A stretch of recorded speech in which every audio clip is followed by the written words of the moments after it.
Obama addressed the nation today about Washington's efforts to raise the country's debt ceiling. If lawmakers in the White House cannot strike a deal by the end of next week, our country will default on its debt for the first time ever. But why is this such a big deal? How would it change your life if the U.S. did default? I recently asked a local expert just that. If you don't raise the debt ceiling, we're gonna face catastrophic disaster. Catastrophic. Doug Lockwood is Chief Investment Officer at Hefty Wealth Partners in Auburn, and he does not mince words about what would happen if the U.S. defaulted on its debt. You would see a complete disruption in our day-to-day life, immediately almost. Here's a look at the chain of events Lockwood says defaulting on the debt would set off. Maybe not overnight, but it'll happen soon enough. First, the U.S. defaults on its debt and world markets lose confidence in U.S. credit. That means nobody wants to buy our bonds to finance our government services.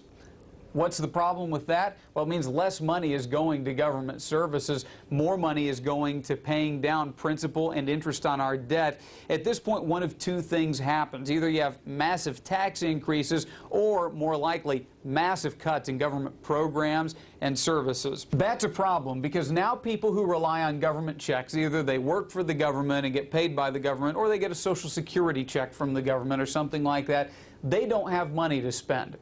Because their money isn't going into the economy anymore, sales of pretty much all goods and services plummet. When sales plummet, companies fail, millions of people lose their jobs. They default on big loans that they have taken out, and consequently, interest rates for all kinds of loans, car, home, business loans, go sky high, and the economy grinds to a halt. Still, some lawmakers refuse to vote for an increase in the debt ceiling unless Congress and the White House also agree to longer-term measures aimed at stopping the government's appetite for overspending. The real answer is to cut spending now and to make any increase in the nation's debt ceiling contingent on Congress sending to the states a balanced budget amendment. Lockwood agrees the country needs to take steps to start living within its means. He just thinks tying those steps to raising the debt ceiling is potentially courting disaster. We owe this money.